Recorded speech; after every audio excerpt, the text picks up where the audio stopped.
My solo motorcycle trip to Darjeeling. Welcome to my travel blog. I have traveled to many places in India on my Enfield Bullet. One of them, which I am presenting to you as a travel blog, is my ride from Kolkata to Dehradun, traveling through the length of West Bengal, visiting Murshidabad, Darjeeling, then going to Sikkim, Gangtok, then to Nepal, visiting Kathmandu and another hill station called Pokhara, and riding through the entire length of Nepal, again to cross the border to Uttarakhand, to reach Dehradun in about a month. This video is about my 3 days of sightseeing in Darjeeling. Okay, so this is Kurseong, about 30 kilometers from Darjeeling. I reached here on the third night after starting from Malda, coming through Siliguri. In fact, I had planned to reach Darjeeling, but could not because of Google Maps. It took me on a different route than the normal one, which was through a dense forest. So I had to backtrack after going through the forest for about 20 kilometers. And I could only reach Kurseong. Kurseong is kind of an entry point to Darjeeling. The climate and even the actual social and cultural fabric of Darjeeling starts from Kurseong. As always, I had not done any plans and did not book any hotels. So I stayed in Kurseong for the night, and the hotel room was like kind of expensive for me. And this is the fourth day morning and I'm setting off to Darjeeling. Okay, so what you saw there was the Kurseong railway station of the Darjeeling Himalayan Railway. And as soon as I start, Google takes me on a wrong turn. Took some time to realize, then as always I backtracked, asked the people for the right directions, and now on the right track. Okay, so back there was the loco shed of Kurseong Railway. From Kurseong to Darjeeling, the roads are like this, very narrow, the railway line on one side, and you have to climb. First you get the fog, makes it difficult to see the road, and then you will get the rain. The sights on both sides of the road are very good, but I didn't stop anywhere because of the rain. It was like freezing and I just wanted to reach Darjeeling, where I had booked the room in the morning. Take any hill station. Rains probably are the most unwelcome climatic condition, especially if you are riding a two-wheeler. I do have the raincoat, jacket and all that, and it is a great feeling to ride in the rain, but not when it is cold. It will freeze your hands, you have to slow down, especially if you don't know the roads and then you cannot see it because of the fog. Anyway, I reached the room all frozen and wet. And this one, well, it was cheap, but nothing much to talk about. Anyway, it is spacious and it is off season, so I got it cheap.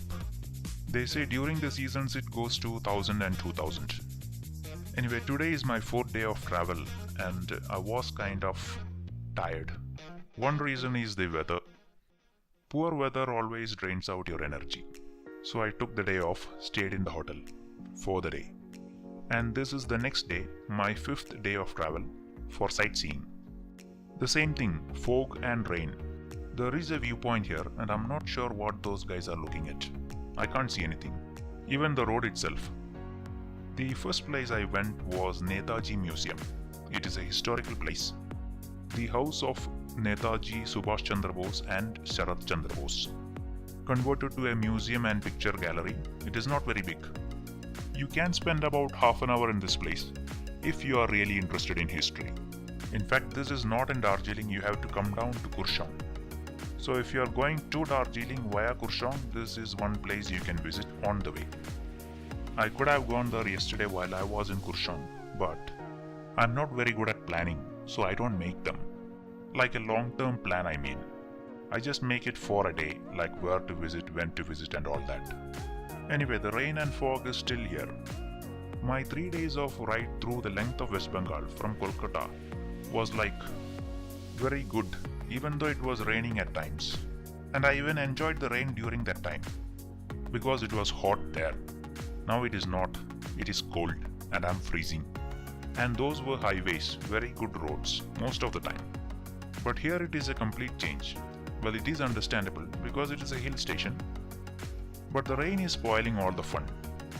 Darjeeling is different from most of the rest of India, obviously. But then there is also great differences from the rest of West Bengal. The main difference is the Buddhist monasteries here. And this is one of them, Darjeeling Sherpa Buddhist Monastery. It is not very big. May not be even so famous, but it is on the roadside. But it was closed when I went at the time, so I just saw the outside. And you can, rotate these prayer wheels and all that. And it was just me there was nobody else. So that is also done very quick, got the blessings. Like most of the other hill stations, Darjeeling has a ropeway cable car. Not sure whether it was working at the time, anyway I didn't go and inquire anything about it. Because the rain and the fog, probably won't see anything, and I have vertigo. There are things on the ground, and one of them is Ghum railway station, situated at the highest altitude in India. And it is also very old, at an altitude of about 2200 meters, built about 140 years back, built by the British. It is still working, and there are like toy train services for the tourists. The rains have spoiled it for me, and so I didn't stop there. Very close by there is another monastery, Sakya Guru Monastery. This is one of the famous monasteries here in Darjeeling, and also one of the oldest. But then I was not in a good mood because of the rain. It was noontime, but it is still raining and it is cold, so I just went back home. That is the room. Okay, so this is my third day in Darjeeling, and there is slight change in the climate. There is a bit of slowdown in the rain. And I'm going to see the Japanese Peace Pagoda. Not sure if I'm right, but this Peace Pagoda or this Buddhist stupa is built in so many places in India and across the world, and it is probably for all religions. I think it is built by a particular Buddhist group from Japan. Pagoda, I think, means a memorial. And so this is it, and this is their prayer hall.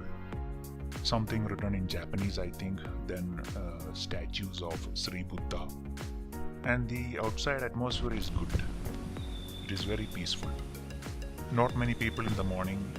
In fact, there were not many people in Darjeeling wherever I went, probably because of the off-season.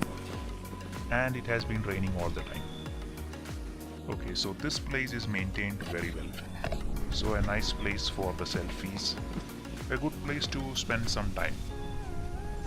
And on the way back, here is the toy train of Darjeeling Himalayan Railway.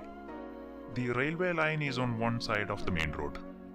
Probably the railway line came first and then the road. And I think it is maintained very well, and there is a good frequency of the trains. I'm not sure about it, and I didn't take a ride. Probably next time. The next place I went was the Darjeeling Tibet Museum. It is in the main town center of Darjeeling, so not much to go from the town. And it is not very big, it is in a small hall. Probably one of the must-visit places if you come to Darjeeling. It is not very big nor very small, and so you won't get bored inside. You won't have to walk endlessly, and you won't get bored. It is all about Tibet society and culture and all that. They have maintained it very well. There is a good background music to improve the atmosphere. And at the time when I went, there were not many people, so it was like good atmosphere for me. Like a very peaceful place, in fact close to a temple-like atmosphere. With the background music. There is a Tibetan cultural center here, and I think there are classes and courses for Tibetan culture, language and all that. The museum, I think, is not by the government, it is maintained by the Tibetans themselves. And so most of the exhibits, in my opinion, are done professionally and maintained very well. If you are interested in history and culture and all that, this is the place. But it is small, and so you can spend probably an hour there. It was about noon time when I finished the visit and came out of it. Well, it's the same as before, no sun, completely foggy. If not for the rain, the visit could have gone better. Darjeeling is a good tourist place, a lot of viewpoints and all that, but the fog and the rain probably might spoil it. So better check the weather before you come. And it is a good place to take your motorcycle ride. Full of greenery around you, tea estates, mountain roads. But all the 3 days when I was there, it promptly rained in the morning and spoiled the entire day. Anyway, there is one more must-visit place in Darjeeling, the Darjeeling Zoo, Padmaja Naidu Zoological Park. And here, there is some rush, a lot of people here. Not sure why. I was more interested in the Himalayan Mountaineering Institute than the zoo. But the zoo is also equally good. You can see special animal varieties from the Himalayan regions in this place. Snow leopard, red panda. But again, bad luck. I couldn't see many of the animals, probably because of the rain. They were all in their huts or the caves or whatever that is built for them in the zoo. And the zoo is also very big. Probably you can spend like hours, maybe 3 or 4 hours in the place. Probably much more interesting is the Himalayan Mountaineering Institute. It is in the same compound.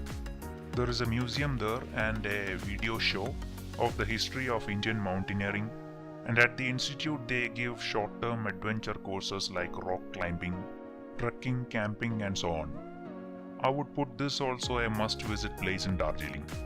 And with that, my Darjeeling expedition is over. My initial idea was to go to the northeast states, but the rains killed it. Anyway, you have to go somewhere, so I went to Sikkim, to its capital Gangtok. And there seems to be a lot of routes to the place, if you believe Google Maps. Anyway, I took the recommended one, that is the route to Gangtok. Because of the rains, I started only around noon from Darjeeling, and this road is one of the greatest roads to enjoy your motorcycle ride, especially the roads from Darjeeling to a place called Kalimpong. So my next video is about this ride, that is Darjeeling to Sikkim. So before you go, as everybody else says, if you like the video, please like and share it, and also subscribe my channel. This is a short preview of the next vlog, and a link to that video is here itself.